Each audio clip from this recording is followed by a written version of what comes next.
Ça fait un bon bout de temps que je n'ai pas pris la parole. Alors, je vous salue, chers parents, frères et amis dans le combat. Et chers parents, sœurs, amis dans le combat, vous êtes salués depuis vos différentes positions. Vous êtes toujours avec Herman le Patriote. Voilà, je vous exhorte déjà à passer vos commandes. Pour toutes les personnes qui n'ont pas encore commandé sur notre boutique en ligne, nous avons beaucoup de vêtements panafricains là-bas, comme celui que je porte et celui que je porte ici aussi. Vous voyez, nous avons ceci et nous avons plein d'autres, les chapeaux, plein d'autres choses là-bas. Donc je vous exhorte à passer vos commandes pour toutes les personnes qui aimeraient soutenir le combat et pour toutes les personnes surtout qui sont fières d'Herman le Patriote et qui sont fiers d'être africaines. Voilà, ces personnes qui sont fières d'être africaines, moi je vous exhorte à passer vos commandes. Voilà, c'est de ça qu'il s'agit. Il y a des influenceurs qui toujours dans mon inbox, ah j'aime ce que tu fais, ah tout le temps vous appelez les gens, mais vous ne savez pas encourager les gens. Aucun influenceur, que ce soit la comédie, que ce soit le cinéma, que ce soit même la politique, aucun influenceur n'a encore passé une seule commande. Mais vous êtes toujours dans le téléphone des gens en train de prendre 1h30, 1 heure, en train de bavarder. Vous voyez un peu comment c'est bizarre, non? Voilà, dans le numéro, bientôt même, je vais l'abandonner. Quelqu'un d'autre va prendre ça et mon numéro ne sera plus sur les réseaux sociaux. Je voudrais le préciser parce que vous ne soutenez pas les gens. Voilà, même parmi vous, là, les civils, vous ne soutenez pas les gens, les profanes, quoi. Vous ne soutenez pas les gens. Vous êtes remplis partout ici en Europe, en Amérique, partout. Mais vous n'êtes pas prêt pour dépenser ne serait-ce que 10 euros, 20 euros, 30 euros, 50 euros pour ne serait-ce que soutenir un frère africain et pour motiver un frère africain qui fait un combat pour vous. Mais lorsqu'il fait un jour sans faire de vidéos, vous êtes rempli dans son inbox. C'est quand même, c'est ça qu'on appelle l'égocentrisme. Vous pensez seulement qu'à vous, à vos yeux. Vous ne pensez pas à nous aussi qui mettons nos vies en danger. C'est vraiment triste. C'est dommage. Et le monde aujourd'hui, c'est comme ça. C'est pas grave. Mais bon, on va continuer. On va commencer. Alors, comme le titre l'indique, les forces de l'ordre du Burkina Faso ont encore infligé une perte, mais catastrophique, au Terreau. Ah oui, le mois de novembre là. Je ne sais pas ce qui se passe avec le capitaine, mais il ne veut pas que beaucoup de Terreau puissent fêter, puissent rentrer en 2025. Non, même décembre, même c'est compliqué. Parce que dans le même mois de novembre dans lequel nous sommes, le 6, le 8, le 13 et aujourd'hui le 16, c'est des dizaines et des dizaines de terreaux seulement qui tombent. Des dizaines et des dizaines. Ce qui s'est passé aujourd'hui, là, bon, hier, c'est passé le 15. C'est aujourd'hui que l'information est tombée. Je ne sais pas si RTB a diffusé. Peut-être qu'ils sont en train de mettre tout ensemble pour diffuser un coup. Parce que j'ai remarqué que c'est comme ça ils font maintenant. Ils prennent quelques jours, ils mettent tout ensemble, ils diffusent un coup. Voilà. Donc vous allez avoir les nouvelles si ce n'est pas encore diffusé. Les forces de l'ordre, les VDP, ont fait une embuscade. Ils ont tendu une embuscade, un piège militaire au Terreau. Ils ont fait semblant comme s'ils vont à un autre front. Et ils sont allés se cacher. Eux-mêmes, ils se cachent maintenant. Les forces de l'ordre, eux-mêmes, se cachent maintenant. Et les terreaux pensent qu'il n'y a personne. Les terreaux sont en train de passer à leur colonne de moto. Bayaï dans le dos, sans pitié.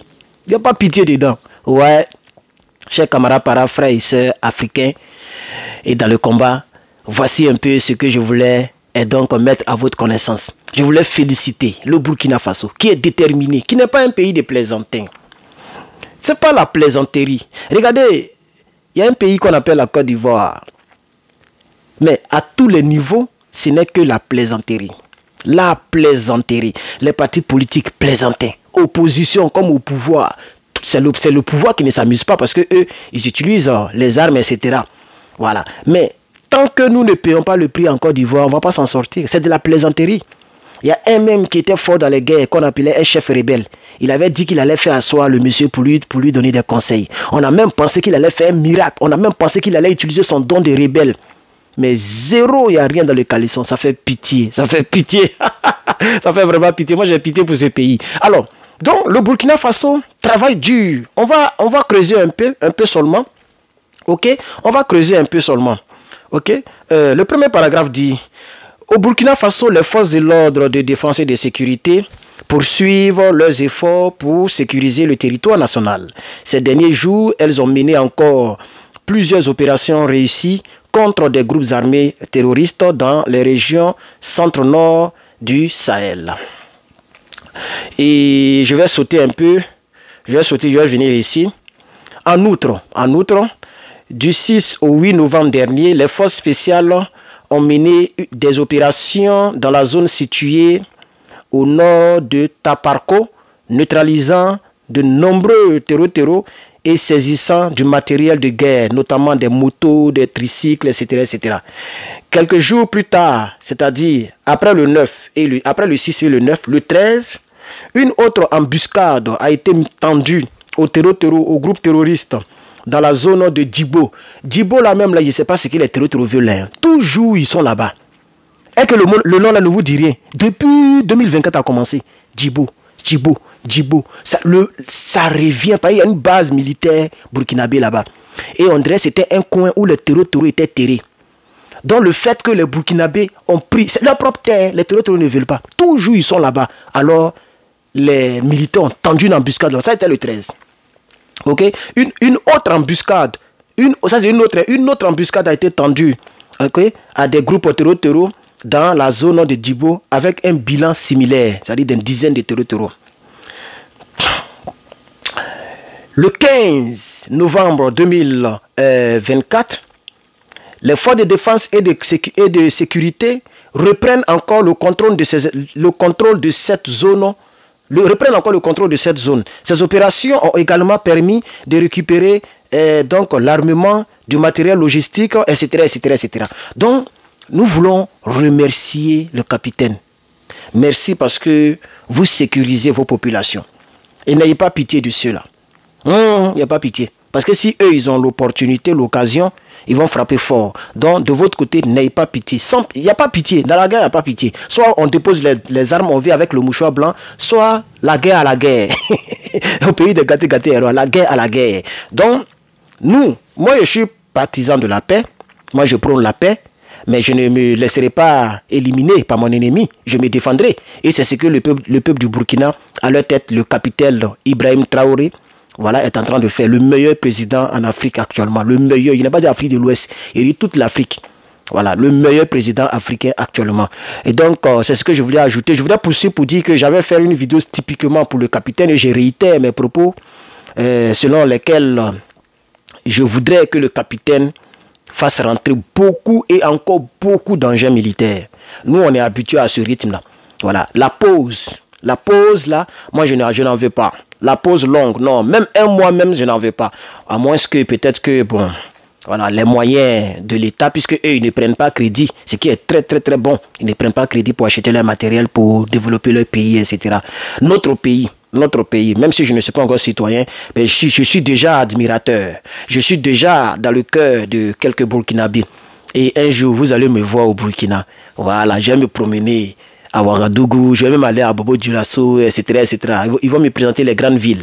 Voilà, pour l'instant, on n'est pas encore prêt financièrement. À tous les niveaux, on est encore étudiant. Donc, je salue tous mes amis, collègues et camarades de lutte au Burkinabé. Si tu es Burkinabé, tu mets le like et puis tu pointes. Voilà, parce que peu importe ce que les gens racontent un peu sur votre pays, vous êtes sur une très bonne voie. Et d'ici 5 ans, d'ici 10 ans ou bien d'ici 15 ans, vous risquez de... C'est même pas risquer même. Vous allez dépasser la Côte d'Ivoire. Vous allez dépasser la Côte d'Ivoire et à tous les niveaux. Voilà, à tous les niveaux. Mais j'aimerais que le capitaine puisse mettre l'accent sur le niveau militaire parce que de nos jours, un pays qui n'est pas militairement fort n'est pas respecté. C'est ça la triste réalité. Je voudrais terminer pour dire Yako à la famille d'un jeune, je connais Marcel, non? C'est Marcel, je crois. Il y a un jeune qui se jouait les Woubi là, mais lui il faisait au plan comédie. Mais moi, je n'étais pas d'accord avec ça, moi personnellement. Et ça ne me faisait pas rire. Voilà. Mais je ne l'ai jamais cité dans mes vidéos. Il m'a rien fait. Je n'ai rien contre lui. Il faisait sa comédie depuis la Côte d'Ivoire. Il paraît qu'il a... Non, pas il paraît. Je le voyais dans quelques vidéos comme quoi il a voyagé parce qu'on est tous sur les réseaux sociaux. Pas que je regarde ses vidéos, mais je voyais passer ses vidéos et je savais qu'il n'était plus en Côte d'Ivoire. Et il est décédé, c'est pas si c'est aujourd'hui ou hier, je n'en sais pas. Voilà. Maintenant, je vais poursuivre en même temps pour dire un peu aux Ivoiriens, vous emmerdez un peu les gens là. Parce que le jeune et moi, on n'est pas dans la même catégorie. Donc, je ne suis pas obligé de faire toute une vidéo. Et je vais dire quoi? Je vais faire le funérail? Ou bien qu'est-ce que vous voulez que je dise? Parce que non, il y a une dame qui m'a appelé et puis elle dit non, vous là, vous êtes comme ça. Il y a une femme là, son enfant était décédé. C'est vrai, c'est en Belgique. Il y a une jeune fille qui était décédée en Belgique là. La femme a pleuré sur les réseaux sociaux. Vous les influenceurs, vous n'en parlez pas. Mais nous sommes politiques. Nous ne sommes pas faits divers. C'est les Makoso, les Apuchou qui doivent parler de ces genre de choses là. Voilà, c'est vous qui les enrichissez, non? En leur donnant des likes et puis des partages, non? Et en faisant de les stars, non? Pourquoi quand le mal arrive aux populations lambda, vous venez vers nous? Nous, on ne fait pas de vidéos sur les populations lambda. Tout à l'heure, je vais parler de la Côte d'Ivoire et je vais bien parler. Là, je parle du Burkina, mais je vais parler de la Côte d'Ivoire et je vais bien préciser cette partie-là. Voilà. Moi, je ne fais pas de vidéos pour des situations lambda. Quand je vais parler des États-Unis, j'attaquerai directement Donald Trump, Kamala Harris, Joe Biden, etc. Quand je parle de la Côte d'Ivoire, c'est les Gbagbo Laurent, c'est les Draman Ouattara, c'est les Soro Guillaume, etc. Les Jean-Louis, non pas Jean-Louis Bion, comment il s'appelle là, le gars du PDCI là, le Sénégalais là.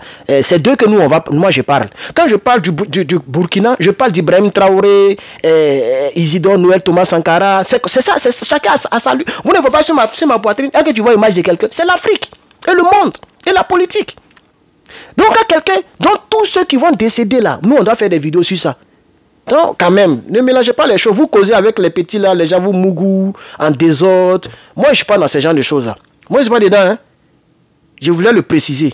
Voilà, si vous regardez cette vidéo, désormais dorénavant, ce n'est pas à vous de me dire de quoi je dois parler. C'est moi qui choisis mes sujets. Il faut que ça soit très clair. Ce n'est pas parce que j'ai mis mon deuxième numéro sur le public et puis vous avez la possibilité de m'envoyer des messages ou de m'appeler que vous allez maintenant me raconter tout. Ah, le jeune est décédé, toi depuis là. Et puis c'est quand il est décédé, c'est là, silence radio. Vous ne parlez pas, Soule n'a pas parlé, Gbagbo Kone n'a pas parlé. Bon, Soule aussi, lui s'appelle Soule, Gbagbo Kone n'est pas d'accord avec ça. Le deuxième Soule n'a pas parlé, toi aussi tu n'as pas parlé, on ne comprend plus rien, vous ne soutenez pas vos frères qui sont dans le malheur. Et mais est-ce que nous, il nous a déjà soutenus? Est-ce que moi, il m'a déjà soutenu des ordres vivants? C'est ça aussi la triste réalité. Je ne suis pas obligé de parler et puis de souhaiter condoléances publiquement. Si je connais un membre de sa famille, je peux souhaiter condoléances en inbox ou bien, je sais pas, par téléphone. Mais je ne connais pas leur famille, je ne le connais pas. Vous avez compris, non? C'est ça qui est la triste réalité. Voilà. Mais si un membre de sa famille qui par hasard se retrouve dans cette vidéo, voilà, mes condoléances, mais je ne suis pas obligé. Il faut que ça soit très clair. C'est ce que je voulais ajouter. Mais nous sommes désolés qu'il soit parti. Il paraît que c'est pas de quelle maladie il est décédé. Il était malade il y a longtemps, c'est ce que les gens expliquaient. Il a voyagé et puis le voyage est devenu sans retour. Faites très attention. Quand vous partez, faites très attention. Ah oui. Voilà. Et puis le domaine dans lequel il était là, bon, on ne sait pas ce qui s'est passé. Moi, je ne vais rien dire ici. Parce que je n'en sais rien. Que Dieu bénisse le Burkina, que Dieu bénisse l'Afrique. Nous sommes à 13 minutes. Je vais m'arrêter là. Je vous remercie.